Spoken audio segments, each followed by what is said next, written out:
Hola, buenas tardes. Mi nombre es David Montesinos, soy doctor en filosofía. Bienvenidos a mi canal. Hasta ahora, en distintas ocasiones, os he introducido cuestiones relativas a pensadores. Hoy tengo el placer de dedicar esta intervención, que intentaré que no sea muy larga, a una película. The Silence of the Lambs, El silencio de los corderos. Resulta que ha cumplido ya, si no me equivoco, 33 años. Se celebró el 30 aniversario en el 2021. Recuerdo al insigne crítico Carlos Boyero hablar de esta como una película que ve todos los años. Eso quiere decir que la debe haber visto ya alrededor de unas 30 veces. Una gran película, merece muchos visionados, no sé si 30. Decía, creo que era, no sé si fue Borges, que decía que no quería lectores sino relectores. Bueno, yo he visto El silencio, la obra maestra de Jonathan Demme, unas cuantas veces, no demasiadas, pero como la tengo fresca, la acabo de volver a ver. Me ha despertado el interés por hablar de ella, porque creo que he sido capaz de detectar ciertas luces y ciertas sombras en el film en las que hasta ahora a lo mejor no había reparado. Bueno, 1991, The Silence of the Lambs, en Hispanoamérica se tradujo, y es llamativo, como El silencio de los inocentes. Es curioso que su director, Jonathan Demme, no tenga, creo que la más importante que tuvo, me parece que antes, no recuerdo si fue inmediatamente anterior o posterior, creo que posterior fue Filadelfia, en la que Tom Hanks interpretaba a un homosexual con SIDA y de un abogado, creo recordar, etcétera. Pero bueno, no, es una película que tuvo cierta difusión, pero no, está muy lejos, y no te digo nada las demás, de el prestigio, la reputación siniestra y por tanto especialmente eficaz de El silencio de los corderos, que es una película que mucha gente confiesa que le sigue hipnotizando tanto tiempo después, ¿no? La película ya lanzó, yo creo que ya definitivamente, a un actor magnífico, que ya en ese momento era conocido, pero que yo creo que se convirtió en estrella a partir de su papel como Hannibal Lecter, Anthony Hopkins. Y por supuesto pues terminó también de consolidar la carrera de una Jodie Foster que, sin perjuicio de la actuación absolutamente magistral de Hopkins como Lecter, está fantástica como Clarice, la policía Clarice Starling. Es un papel asombroso y un trabajo magnífico, el de ella, el de Hopkins y el de los demás actores, ¿eh? No obstante, es cierto que hay una química muy peculiar entre los dos actores. Jodie Foster, curiosamente, confesó bastante tiempo después, en una entrevista en la televisión norteamericana, que apenas había hablado con Hopkins durante la película, porque en los ensayos anteriores o en las lecturas anteriores a la filmación llegó a tener miedo de Hopkins. Le parecía extraordinariamente convincente. Sospecho que no hay manera de hacerle mejor elogio a un actor, a un intérprete, en fin. Bueno, yo intento, soy filósofo, e intento darle o dar ¿cómo lo diría? Hacer una interpretación comprensiva de las películas, y tratar de ver cuál es la trama de ideas, la trama ideológica, la trama moral, que eso me interesa especialmente, dentro de la cual se mueve lo que al final siempre suele ser una narración, ¿no? Es una novela, dicen, bastante buena, El silencio de los corderos. Yo no la he leído, por tanto hablo en exclusiva de la película. A mí me parece que ver El silencio de los corderos supone abocarse a una conclusión tremendamente pesimista de entrada, y es que vivimos en un planeta que es fundamentalmente un lugar muy siniestro, en el cual se desenvuelven como Pedro por su casa los depredadores. Y no estoy pensando necesariamente en un caníbal psicópata como Lecter, sino que el mundo al cual nos abre la película es un mundo lecteriano, pero repleto de criaturas que no son Lecter y son seguramente igualmente malvadas, o casi tan malvadas como él, y en muchos casos tremendamente hipócritas. Es un mensaje, no un mensaje, es un escenario aparentemente muy conflictivo, muy traumático para la protagonista. La protagonista es una buena persona. Creo que es bueno decir esto. Yo hablo de ética sin ningún tipo de remilgo. Lo que pasa es que ese personaje tiene que construirse. A ver, voy por partes. Primero, voy a hacer una lectura, intentaré no alargarme en exceso. Voy a hacer una lectura ideológica desde dos claves. Una es la del feminismo. Ahora nos movemos en la lógica creada, por eso que llaman la corrección política, especialmente en el mundo anglosajón, en Estados Unidos y demás, con una influencia particular, singular, muy eficaz de lo que se ha venido a llamar el Me Too, con todas las críticas que ha tenido. Es evidente que ha tenido una trascendencia y que ha sido capaz de crear poder en sentido positivo, entiendo yo, y a lo mejor también en algunos sentidos negativos, o por lo menos muy criticados, pero más allá de eso, lo que está claro es que la lógica dentro de la cual se mueve en el departamento de policía Clarice Starling es una lógica muy tiznada de un patriarcado crudo, prosaico, desagradable, sudoroso, testosterónico, que hoy en día, no digo que no exista, claro que existe, ¿no?, pero que hoy en día genera como mínimo más rechazo y hasta cierto punto un cierto bochorno, ¿no? Y sin embargo en esta película forma parte con una aparente o una buscada naturalidad del paisaje en el que se mueve esta señorita llamada Clarice, que es hija huérfana de un policía que por lo visto murió en acto de servicio. También murió poco después su madre, es decir, es una huérfana su madre es una huérfana a todos los efectos, lo cual creo que tiene una trascendencia especial en la película. Hablo de feminismo, pero hablo también de una lectura que va más allá de lo que simplemente es el feminismo y absorbe o intenta, ¿cómo lo diría?, abarcar el planteamiento eterno de la política, que es cómo los débiles deben recurrir a cierto tipo de armas para poder sobrevivir, los débiles entre comillas, los que el sistema, en este caso el patriarcado, designa como débiles, y cómo para sobrevivir muchas veces tienen que hacer cosas que pueden ser de una moralidad dudosa. Intento ser más claro.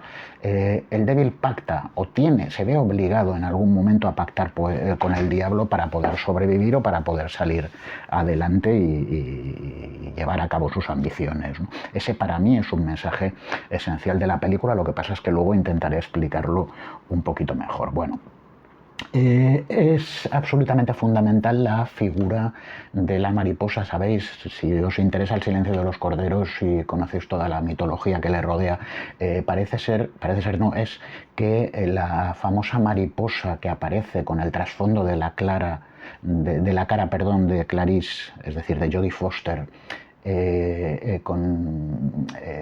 tiene una cabeza como de calavera. Esa calavera en realidad corresponde a una fotografía en la que aparece Salvador Dalí y en la que hay una serie de mujeres desnudas que unidas entre sí dan lugar a la figura de una calavera. Eso es lo de una calavera, efectivamente, y eso pues de alguna manera da es un síntoma siniestro de las peculiaridades del personaje que comete los crímenes que van a llevar a cabo la investigación de lo que al final es un thriller, aunque es claramente un thriller de terror, ¿no?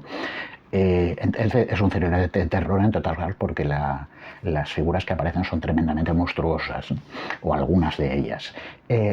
Ya sabéis también, los que habéis visto la película, que simplemente una vez, que es fundamental el hecho de que el personaje de Buffalo Bill, que es el criminal al que persigue el departamento de policía por haber asesinado a una serie de mujeres y haberlas despellejado a posteriori, lo cual evidentemente responde a una patología terrorífica que recurre el departamento de policía a Lecter, que está en la cárcel, para intentar obtener algún tipo de indicio que les permita cazar al criminal. Bueno, pues sabéis que en algún momento muy temprano de la película Lecter le hace ver a Clarice que si Buffalo Bill, que así se llama, o así hacen llamar al criminal, coloca una mariposa en el cuerpo, en la garganta de sus víctimas, o una larva, es porque está en un proceso de transformación. De alguna manera, que hay una especie de eco de homosexualidad. Lecter insinúa que Buffalo Bill está tremendamente insatisfecho, es profundamente desgraciado, eso ha desarrollado una patología terrible, se odia a sí mismo, y entonces parece como que esté transformándose en una mujer, ¿no? Y eso es algo a lo que asistimos también en algún momento, que aparece Buffalo en su casa mirándose al espejo, maquillándose, trasvistiéndose, etc. Lecter cree en cualquier caso que Buffalo Bill no es transexual, que cree serlo, pero que se encuentra en el proceso de transformación de una oruga de estas, o una larva de estas horripilante, pero que va a convertirse en una bellísima mariposa, ¿no? Bueno, yo sostengo la idea de que hay una, como lo diría, una especie de analogía entre el proceso de transformación que está sufriendo y que es una mala transformación porque le lleva al crimen y a la locura Buffalo Bill, y la transformación verdaderamente relevante que yo creo que se da en el film, que es la de Clarice. De eso hablamos también luego. Bueno, le dice, Crawford es un actor, por cierto, muy interesante, es el jefe de policía, el inspector o el delegado, que encarga a Clarice, que aún no tiene ni siquiera el título de policía, se lo encarga porque la ve como una promesa, ya ha estado en sus clases y tal, le encarga hablar con Lecter porque ella parece ser que ha estudiado ciencias del comportamiento, se ha especializado en cuestiones de psicopatologías y demás en la academia de policía, y le envía a hablar con Lecter. Y hay un momento en que le dice algo que yo creo que genera ese efecto terror hacia Lecter, que ya lo tenemos antes incluso de que Lecter tenga esa famosa aparición terrorífica en su mazmorra, donde aparece de pie con ese pelito para atrás y demás, ante los ojos un tanto inquietos y luego horrorizados de Clarice Starling, ¿no? Y le dice Crawford: tenga mucho cuidado, Clarice, con Lecter, no le deje entrar en su cerebro. Fíjate que no es tenga cuidado que no le dispare o que no le, yo qué sé, no le rompa el cuello, no, es tenga cuidado que no entre en su mente. De alguna manera le estamos atribuyendo a Hannibal virtudes que van más allá de las de un psiquiatra, que siempre se dice que es un comecerebros, pero en última instancia parece que es como una especie de quiromante que podría invadir nuestro cerebro y a partir de ahí destruirnos, ¿no? Bueno, en el personaje de Clarice, como digo, yo creo que está más o menos lo he apuntado, pero me parece interesante. A mí me parece que esta película no es la historia de la transformación de un loco o de la locura de un criminal, ni siquiera es solo de la fuga de Hannibal Lecter, aunque es muy espectacular. Yo creo que es sobre todo la historia de la transformación de un personaje aparentemente vulgar. Eso se lo insinúa Lecter. Lecter sabe que Clarice no es una persona vulgar, pero en algún momento sí que le insinúa algo de ese perfume, esos zapatos baratos, una generación o dos las separan del hambre. Es decir, le hace algún comentario de ese tipo. Lecter es un cabronazo, no tengo ninguna duda, y sin embargo cuando ve algo virtuoso o algo interesante en un personaje, en este caso en Clarice, también se lo dice, ¿no? Y de hecho intenta jugar con ella y de alguna manera marearla psicológicamente, pero al mismo tiempo hace ver que hasta cierto punto Clarice le seduce, ¿no? Yo creo que Clarice es un personaje con con el atuendo de un débil. Es mujer dentro de un mundo tremendamente masculino, es bajita, es seria, tiene cara de rostro un poco de permanente sufrimiento, tiene problemas de identidad, y sin embargo yo creo que es la conversión de esa aparente debilidad en lo que Nietzsche llamaría un superhombre. Es decir, un héroe, un personaje destinado no digo a salvar el mundo, porque es una estupidez, pero sí destinado por lo menos a ayudar a los débiles y a los desvalidos del planeta a no ser devorados por sus depredadores, ¿no? Es importante recordar que es huérfana, que ha perdido a sus padres. Hay un asunto infantil tremendamente duro y siniestro que consigue arrancarle en sus entrevistas el psicópata, que es cuando queda definitivamente huérfana porque muere su madre, es enviada a casa de sus tíos.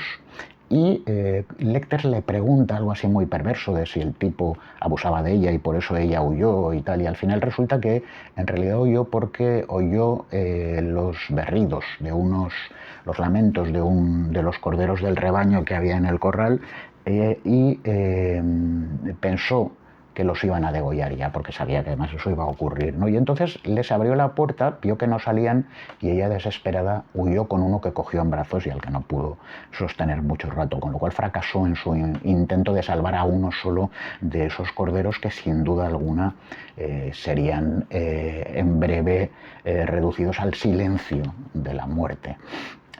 Iban a ser evidentemente degollados, y eso parece ser que genera como lo diría, una especie de desviación de sentimientos por parte de Clarice, que evidentemente se ve reflejada en esa criatura desvalida que va a ser asesinada, bien, o que va a ser muerta, y que además, además con algo que para mí es fundamental en la película, ese desvalimiento inofensivo, es decir, sin defensa. No hay defensa en los corderos, porque no salen cuando les abre la puerta no abandonan el lugar y el corral, y por lo tanto ella entiende que no son capaces de resistirse a la propia muerte, lo que verdaderamente apesadumbra y oscurece el alma de Clarice. Bueno, a mí hay un factor en la película que me parece interesante y del que no se ha hablado demasiado, que es el acoso sexual insistente que sufre la agente Starling, ¿no? Solamente ella jamás da el mínimo motivo, lo digo para los señoros y tal que dicen este tipo de cosas, de que cuando hay acosos sexuales que a veces es porque uno ha querido y tal, bien, estupideces de este tipo. A lo que voy es a la ambigüedad, pero solo con Lecter. Solamente permite ciertos devaneos, además muy dentro del estilo tan sinuoso y tan perverso de Lecter, sin ningún asomo de vulgaridad, eso es verdad, y lo permite porque Lecter, en primer lugar, le va a ayudar a pillar a Buffalo Bill, y en segundo lugar porque Lecter le parece seductor y le parece interesante, como a Lecter le parece interesante y seductora Clarice. ¿Por qué lo permite? Y veo más razones, ¿no? Primero, de alguna manera, en ese criminal absolutamente odioso y terrorífico, Clarice detecta algo que le hace sentirse unido a él en el dolor. Es decir, son dos personas que han sufrido, ¿no? De alguna manera, Clarice también está, por las entrevistas con Lecter, y entrevistas duras en las que ella tiene el famoso quid pro quo Clarice, en las que tiene que decirle cosas de su vida privada, íntima, y además le advierte: dime la verdad, si me mientes lo sabré y no te dejaré y no te daré el caramelo de que pilles al tipejo ese. De alguna manera ella detecta que él es el único que la entiende y que la ha entendido perfectamente. Y luego hay una virtud en Lecter que yo no sé Clarice, yo creo que todos la detectamos, y es que hay una misteriosa elegancia que yo creo que pone en contacto dentro de la historia del cine a Hannibal el caníbal con los grandes monstruos que surgieron ya, que emergieron ya en los primeros años del cine, como por ejemplo Drácula, ¿no? Que es ese tipo de personajes que luego han tenido una historia efectual en el cine interminable y que siempre aparecen, ¿no? Pues con Lecter yo sospecho que no es que vaya a pasar lo mismo, es que ya está pasando desde hace tiempo. Hubo más secuelas, no son gran cosa, por cierto, incluyendo la de Ridley Scott, y en el año 2016-17 hubo una serie con con este actor Nils Madsen, creo que se llama, francamente fue bastante elogiada, ¿no? Más que las secuelas cinematográficas. Lo que quiero decir es que estamos ante un personaje que genera una enorme atracción dentro del modelo del cine de terror y los grandes monstruos y todo ese rollo, ¿no? Bueno, yo creo, dejadme psicologizar un poco la cuestión. A mí me parece que estamos ante un personaje que tiene un desdoblamiento moral que se puede esquematizar freudianamente. Es decir, por una parte tenemos en Clarice el yo, hacia un lado tenemos el ello, es decir, la sede egoísta del deseo, de la perversión, en cierto modo la ferocidad del anhelo, etc. Y ahí nos encontramos a Lecter, a su psicoanalista, y por otra parte tenemos a Crawford, el jefe de policía, que sería el superior, es decir, el código moral que está actuando como sustituto del padre, de la figura moral del padre, y que de alguna manera le está conviniendo o le está haciendo deambular por el buen camino, ¿no? La cuestión típicamente freudiana es que los dos hacen falta, es decir, evidentemente son enemigos, se odian, eso es evidente, pero Crawford odia a Lecter y le teme, y Lecter cree que Crawford es un hipócrita, y de hecho por eso os he dicho anteriormente, Crawford en realidad lo que quiere es violarte o seducirte, ¿no? Lo interesante es que dentro del camino de descubrimiento, dentro de esa gran aventura que es la vida, yo creo que los dos hacen falta para Clarice, porque de alguna manera forman parte de su psique ejercitando papeles aparentemente contrarios, ¿no?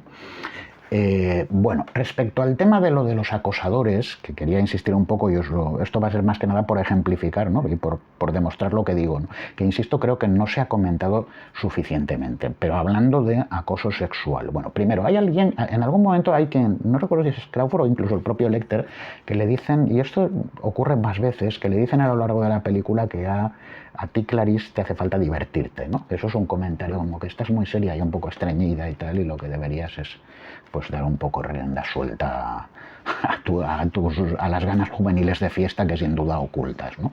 El cóctel es el típico de las situaciones patriarcales más odiosas para cualquier mujer. Por una parte, la objetualización sexual, ella es objeto de miradas continuas, miradas además no se sabe muy bien si deseantes o desaprobatorias, pero miradas de arriba abajo muy desagradables y muy, ¿cómo lo diría?, muy intimidatorias, ¿no? Y luego hay un rechazo o como mínimo un desprecio profesional muy evidente. Incluso quien más confía en él, que es Crawford, en algún momento cree que hace ver que Clarice no va a estar a la altura de lo que ella misma parece que cree que quiere hacer, ¿no? Y luego, pues, por no hablar de toda la gente que hay alrededor, ¿no? Bueno, el director, he hablado de Crawford, el director del manicomio, que es un personaje especialmente desagradable, que además se dedica a fastidiar a Lecter, del manicomio o de la cárcel del módulo de psicópatas, ¿no? Pero que es un tipo que además también cuando llega Clarice también le entra de una manera particularmente vulgar y desagradable. Es el primer tipo al que Lecter, que le odia, se quiere cargar y comerse su hígado y demás. De hecho acaba la película diciendo, ya lo recordáis, aquello de tengo un amigo a cenar, que le dice a Clarice, ¿no? Luego hay un personaje completamente loco que está al lado de, vamos, pero loco como una cabra, es decir, alienado completamente, que está al lado en la mazmorra de al lado de Lecter, que es ese que dice aquello de huelo tu coño cuando pasa. Es una imagen además muy, muy impactante, ¿no? Es el momento en que baja a esas especies de mazmorras casi medievales, y es curioso porque esa sensorialidad siniestra del olor, el olor de la mujer, porque no han visto una mujer en mucho tiempo, suponemos, y tal, también aparece en Lecter, que en algún momento levanta la cara como un pájaro, como un mamífero, y hace así, oliendo a ver si aparece no sé quién, ¿no? Hay un uso de lo sensorial ahí tremendamente perverso y terrorífico, ¿no? El loco, por cierto, hay un momento en el cual eyacula lanzándole el semen a la cara a Clarice, que es una escena terrorífica de la película, en una película donde hay muchos elementos escatológicos, mucho cuerpo y mucha historia desagradable, no hay escenas de contacto sexual, y sin embargo hay esa escena que es particularmente pornográfica en el sentido más terrorífico, ¿no? Por cierto, eso sabéis que le cuesta la vida, ¿no? al loco. Luego hay dos policías tremendamente frikis que dedican a investigar a los insectos y que ayudan mucho a Clarice. Uno de ellos también, que creo que recordar que es estrábico, le dice también, así con una cara rara, que quiere salir con ella. Creo que es el único al que no le llega a tener mucho miedo, pero incluso estos quieren ligar con ella, ¿no? Y luego los policías regulares, es decir, en el pueblo, primero cuando al inicio de la película en la academia de policía sube ella sudada de correr por ahí y tal en un ascensor, hay un grupo también de policías o de aspirantes altísimos, ella es la más bajita que está en el medio, ¿no? Y casi no la miran, pero porque es tan bajita, ¿no? Con respecto a ellos. Y luego los del pueblo que llevan el sombrero y todo esto, donde se ha cometido uno de los asesinatos o se ha encontrado uno de los cadáveres de Buffalo Bill, los del pueblo tienen una actitud, los policías, hay 10 o 12 extrañísimas, están alrededor de ella y las miradas que lanzan son terriblemente intimidatorias. Ese es el ambiente, y son 12 o 13, ¿eh? Ese es el ambiente en que esta pequeña gran mujer tiene que salir adelante, ¿no? Hablando de escatología, la hay en la película y es especialmente terrorífica. Recuerdo, por ejemplo, las escenas estas en la morgue donde tienen a un cadáver descompuesto o medio descompuesto que ha sido sacado del río y que han sido despellejados. Yo recuerdo muy bien la escena en la que además se ponen esa especie de eso del eucalipto en la nariz para que no les afecte el olor terrorífico de lo que, pero vamos, solo la visión, todos experimentan una convulsión, ¿no? Y ella es la que aguanta mejor y la que tiene el nervio, ese nervio, esa templanza ante el mal, ante el horror, que ni siquiera el propio Crawford es capaz de tener en ese momento, que es evidente que le supera, ¿no? Pues a ella no, ella tiene las narices, tiene ovarios para aguantar muy bien esa situación, ¿no? Y luego, bueno, un detalle bastante interesante es lo de la perversidad esta gay o trans que caracteriza al tal Buffalo Bill y que dio lugar ya en su momento a algunas protestas por parte de la comunidad LGTBI por el hecho de que de alguna manera se criminaliza y se psiquiatriza en el peor sentido la homosexualidad, ¿no? Es evidente que en el tipo hay una especie de misoginia exagerada, como si ellas tuvieran lo que él quiere tener pero no tiene, él es codicioso, quiere la forma femenina pero tiene pene, y entonces odia a las mujeres, odia a las asesinadas. Yo creo que más que odiarlas, a mí lo que me parece es que es un psicópata que ignora absolutamente su dolor, eso de meterlas en esa especie de pozo que tiene en su casa, terrible, una cosa también muy medieval, de mazmorra antigua.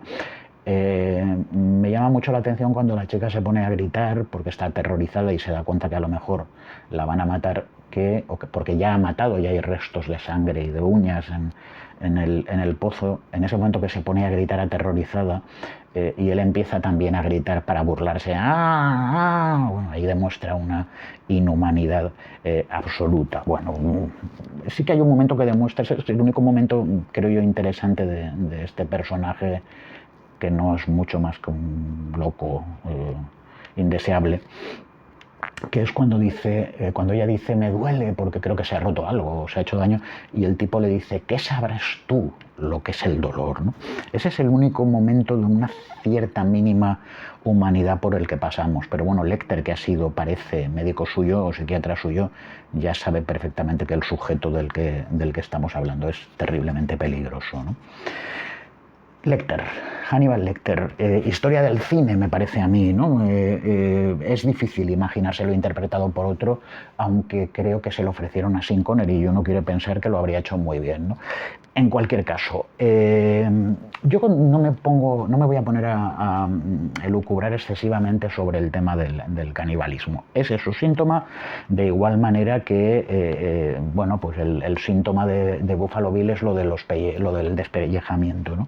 A mí lo que me parece es lo peculiar como nuevo monstruo del cine de terror es que es un psiquiatra. Un psiquiatra es un señor que penetra en la mente, que de alguna manera, entre comillas, devora mentes, ¿vale? En ese sentido, en el que se juntan un poco lo chamánico con lo científico, Lecter es un personaje novedoso, y luego es que está muy bien relatado y muy bien presentado, ¿no?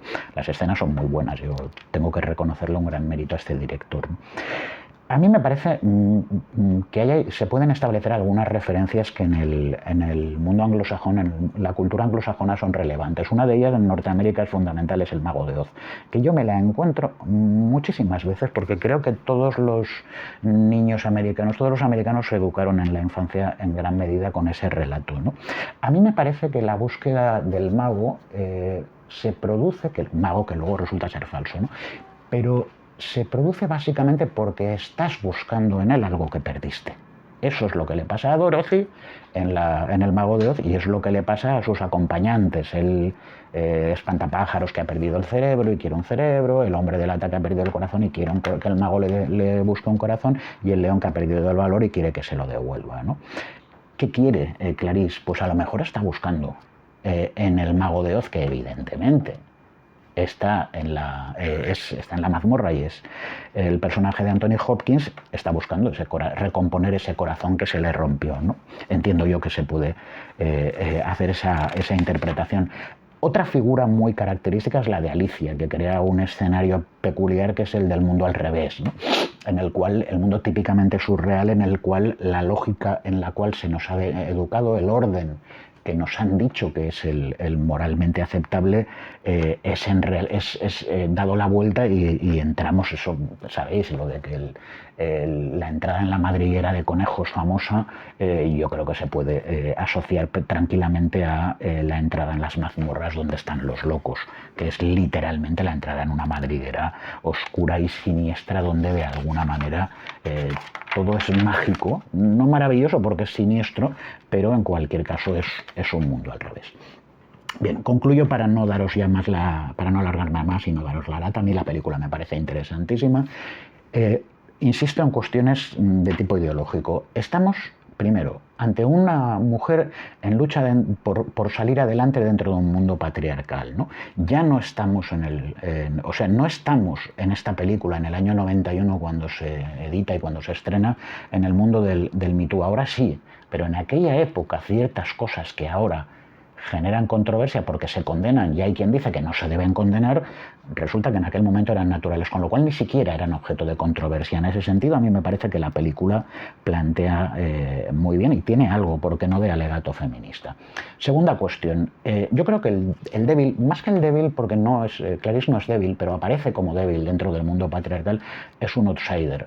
Y su obsesión por salvar al mundo, entre comillas, pero sí por ayudar a la gente y por hacer un mundo menos inhóspito, dado lo inhóspito que es y lo a merced que está de los depredadores, esa faena, esa tarea del héroe la debe hacer el héroe desde su propia rareza.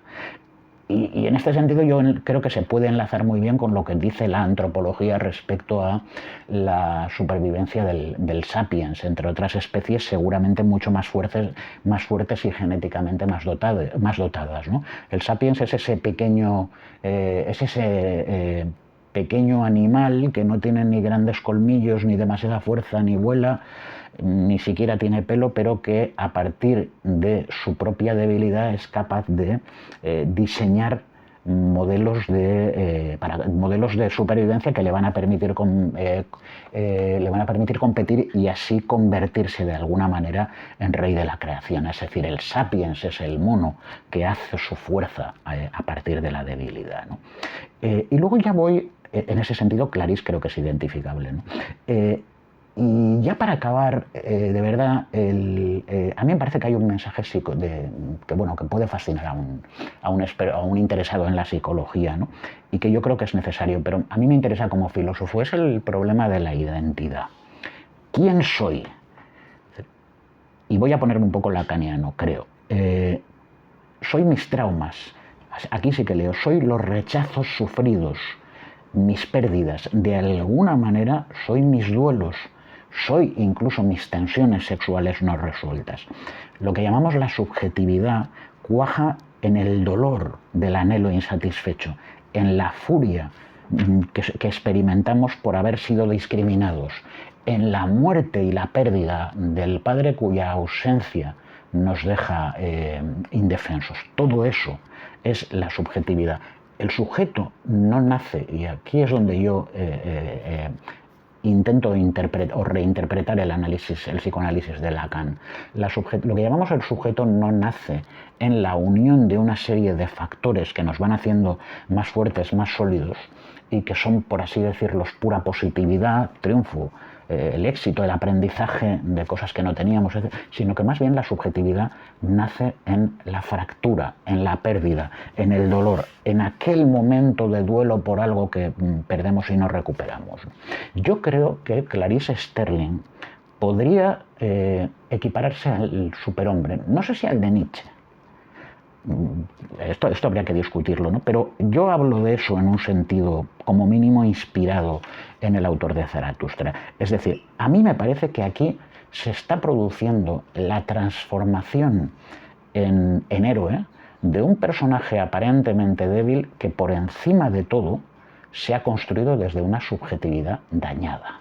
Y eso es lo que hace tremendamente interesante la película, el relato, y eso es lo que, ¿cómo lo diría?, articula la historia, es enormemente fascinante y seductora, de la química entre dos personajes completamente contrarios, porque uno es un demonio a todos los efectos y otra es un ángel del bien. Y sin embargo requiere esa conexión entre las dos almas dañadas, almas y cuerpos dañados, para llevar a cabo esa operación que acabará con la detención de Buffalo Bill y, bueno, pues de alguna manera la salvación, como mínimo, de algún cordero. Gracias.